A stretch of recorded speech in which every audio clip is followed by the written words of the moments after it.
What is happening in the world of sports and beyond that you absolutely cannot miss? The news cycle is absolutely relentless, and if you're not plugged in, you're missing out. Today, we've got bombshell revelations, hilarious exchanges, and high-stakes legal battles that are shaking up industries. From the racetrack to the courtroom, the drama is unfolding, and we're here to break it all down for you, live. Get ready for some unmissable updates that will keep you on the edge of your seat. Stick around, you don't want to miss this. First up, we're diving deep into the world of NASCAR, where explosive text messages involving a legend are hitting the public domain in a high-profile legal dispute. This is more than just a game. It's a battle for the future of the sport, with millions on the line and reputations on the line. Then, we're shifting gears to uncover a surprisingly funny side to this intense legal drama, revealing a witty exchange that shows a different, more human side to the high-stakes world of professional sports ownership. You won't believe what was said. Next, we're going behind the scenes of another major legal showdown, where crucial messages are being exposed, painting a clearer picture of the tensions and strategies at play. This is the inside scoop you've been waiting for. And finally, we're bringing you the latest on a significant financial development that could reshape how major organizations operate, with a focus on the impact for everyone involved. Get ready for the details. Don't go anywhere, because this is the Roger Report, and we've got it all covered. Explosive texts surface in NASCAR legal battle. The racing world is buzzing as a significant legal dispute between NASCAR and two prominent teams, 23XI Racing and Front Row Motorsports, has taken a dramatic turn with the public revelation of text messages. These messages, involving NBA legend and co-owner Michael Jordan, as well as NASCAR executives and fellow team owner Denny Hamlin, have become central to the ongoing antitrust lawsuit.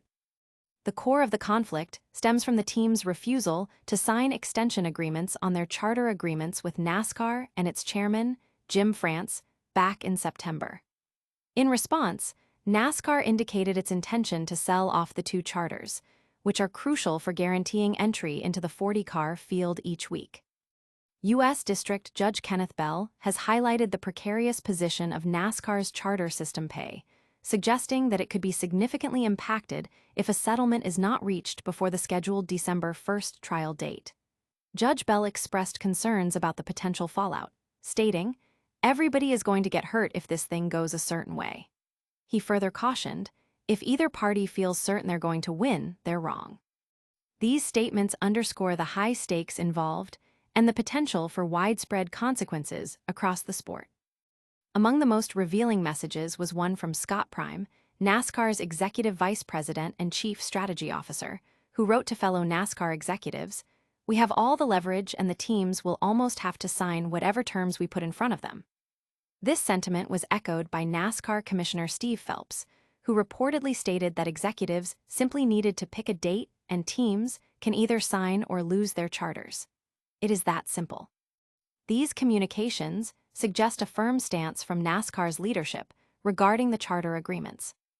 In defense, NASCAR presented messages from Michael Jordan that characterize his co-ownership of a racing team as a hobby, humorously noting, "Only can play but so much golf." He also drew a parallel to his personal finances when discussing potential financial impacts, stating, "I have lost that much in a casino." These remarks were made in response to NASCAR's claims that the teams were not struggling financially. Furthermore, NASCAR has taken steps to prevent the formation of a competing racing league by entering an agreement with Speedway Motorsports. This agreement prohibits their racetracks from hosting rival events and restricts the use of next-gen cars and other series, potentially impacting teams with significant inventory valued at $20 million. Judge Bell also raised questions about why NASCAR chose not to sell the 4 charters it has held back for expansion purposes, instead of moving to sell the charters belonging to Front Row and 23XI.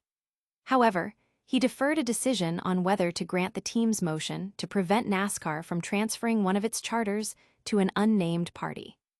Michael Jordan, speaking outside the courthouse, reiterated his commitment to improving the sport, stating, "I want to fight for the betterment of the sport." He added, "If I have to fight this to the end for the betterment of the sport, I will do that," signaling a determined stance in the ongoing legal battle. Audience impact. The revelations have ignited passionate discussions among fans and industry insiders alike, with many expressing concern over the perceived monopolistic practices and the potential impact on the future of NASCAR.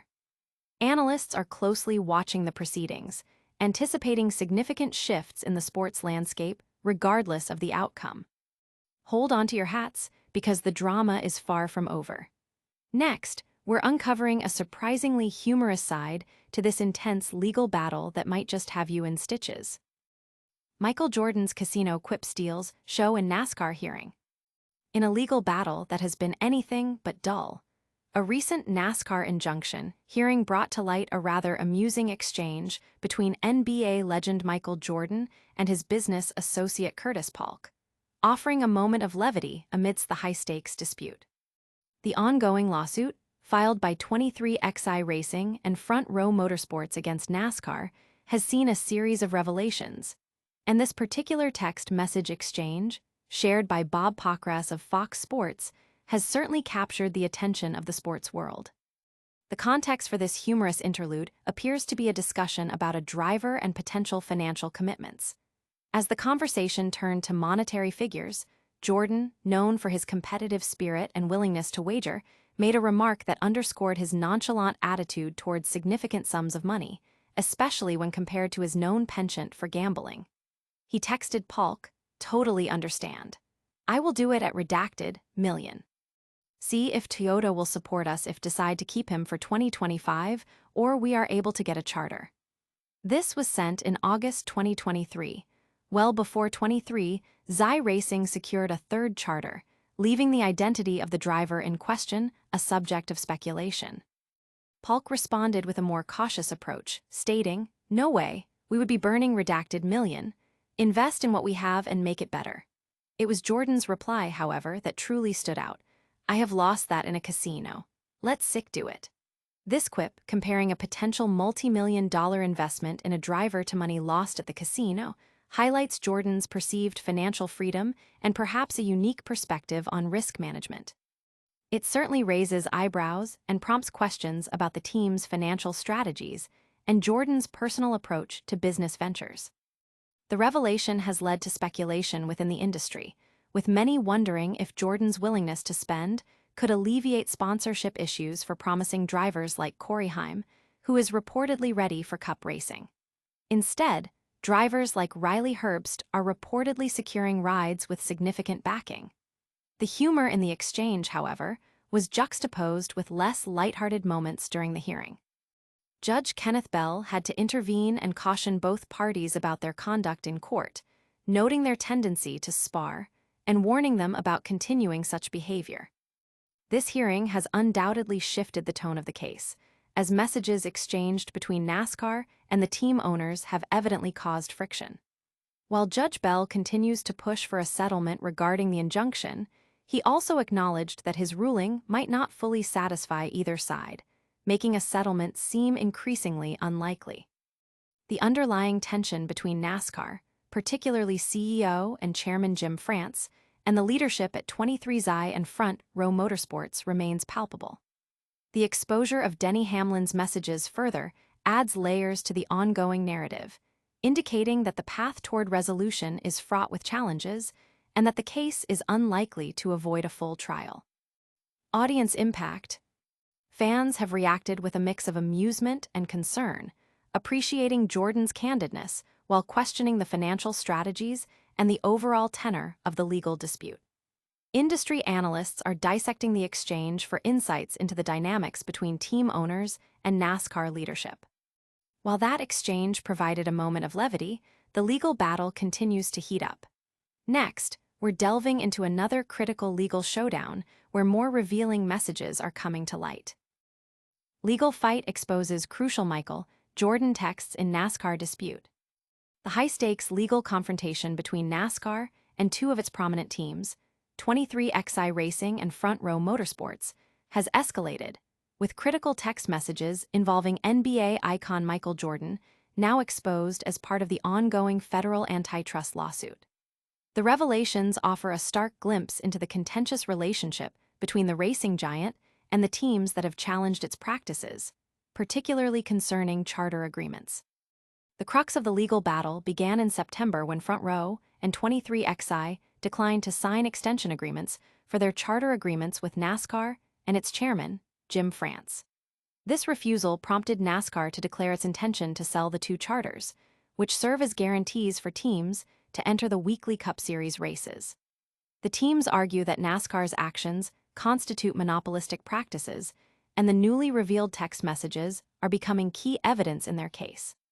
U.S. District Judge Kenneth Bell has emphasized the potential ramifications for NASCAR's charter system pay, indicating that the entire structure could be jeopardized if a settlement isn't reached before the trial scheduled for December 1st. His comments, such as "everybody is going to get hurt if this thing goes a certain way," highlight the gravity of the situation. He also advised, if either party feels certain they're going to win, they're wrong, suggesting a complex legal landscape where definitive victory for either side is uncertain. Among the most significant messages uncovered was a statement from Scott Prime, NASCAR's executive vice president and chief strategy officer, who reportedly communicated to other NASCAR executives, "We have all the leverage, and the teams will almost have to sign whatever terms we put in front of them." This sentiment was seemingly reinforced by NASCAR Commissioner Steve Phelps, who allegedly advised to pick a date and teams can either sign or lose their charters. It is that simple. These communications suggest a top-down approach from NASCAR leadership regarding the charter renewals. In response to these pressures, Michael Jordan, a co-owner of 23XI Racing, has characterized his involvement in NASCAR as a hobby, even humorously remarking, "Only can play but so much golf." He also alluded to significant financial flexibility by stating, "I have lost that much in a casino," when the discussion turned to the financial implications of the dispute. These statements were presented by NASCAR as evidence that the teams were not facing financial hardship. Adding another layer to the conflict, NASCAR has reportedly secured an agreement with Speedway Motorsports, a major track owner. This pact aims to prevent teams from forming a rival racing league by disallowing the use of their racetracks for competing events and restricting the use of next-gen cars in other series.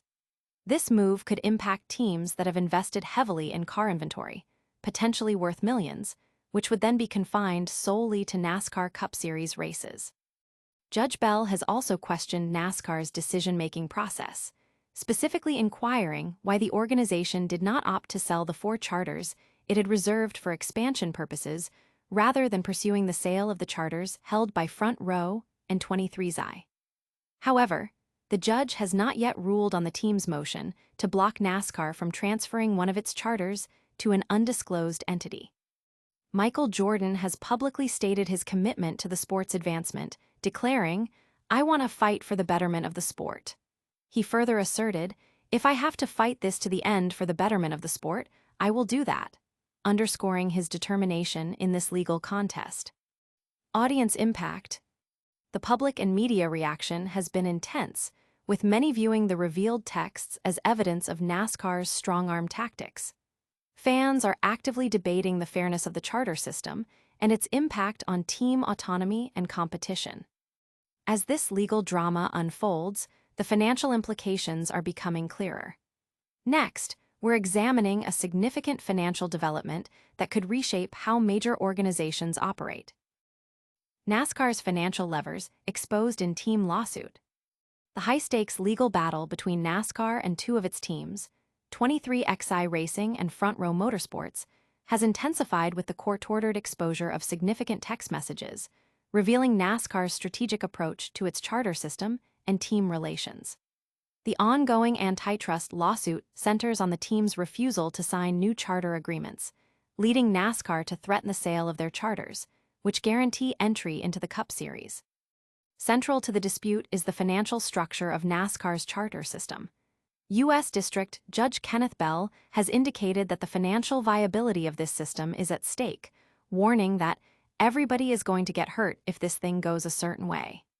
He has urged a settlement, noting that if either party feels certain they're going to win, they're wrong, suggesting the complexity and potential for mutual damage. Key communications revealed include statements from NASCAR executives like Scott Prime, who allegedly wrote, We have all the leverage, and the teams will almost have to sign whatever terms we put in front of them. This sentiment was reportedly echoed by NASCAR Commissioner Steve Phelps, who was quoted as saying, "Pick a date and teams can either sign or lose their charters. It is that simple." These messages suggest a firm, and perhaps aggressive, stance by NASCAR leadership in enforcing its charter agreements. In response to NASCAR's assertions about team finances, Michael Jordan, a co-owner of 23XI Racing, has downplayed the financial pressures, referring to his team ownership as a hobby and humorously noting his ability to only can play but so much golf. He also made a notable comment about his financial capacity, stating, "I have lost that much in a casino," when discussing potential financial impacts, implying a substantial personal financial cushion.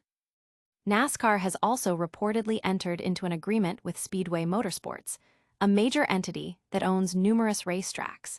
This agreement appears designed to prevent the formation of alternative racing leagues. It reportedly prohibits Speedway Motorsports tracks from hosting competing racing events and restricts the use of the current next-gen car models in any other series. This move could have significant financial implications for teams that have invested heavily in their car inventory, potentially worth millions, as it limits their options for utilizing that equipment outside of NASCAR's purview. Judge Bell has questioned NASCAR's strategy, specifically asking why the racing league did not choose to sell the 4 charters it had reserved for expansion purposes instead of moving to sell the charters belonging to Front Row and 23XI. The judge has yet to rule on a motion filed by the teams seeking to prevent NASCAR from transferring one of its charters to an unnamed party.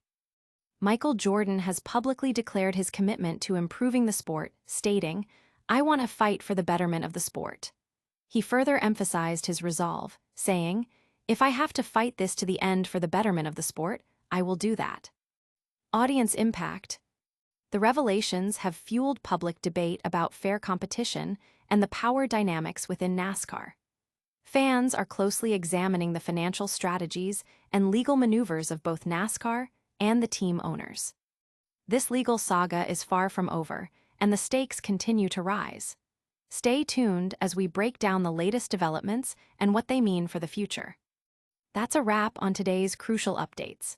We saw explosive texts in the NASCAR legal battle, a hilarious exchange from Michael Jordan, more key messages exposed in the ongoing dispute, and a look at NASCAR's financial strategies. Don't miss out on future breakdowns. Hit that like button, subscribe to the Roger Report for all your essential news, ring the notification bell so you never miss an update, drop a comment below with your thoughts, and follow us on all social media platforms to stay connected. We'll see you next time.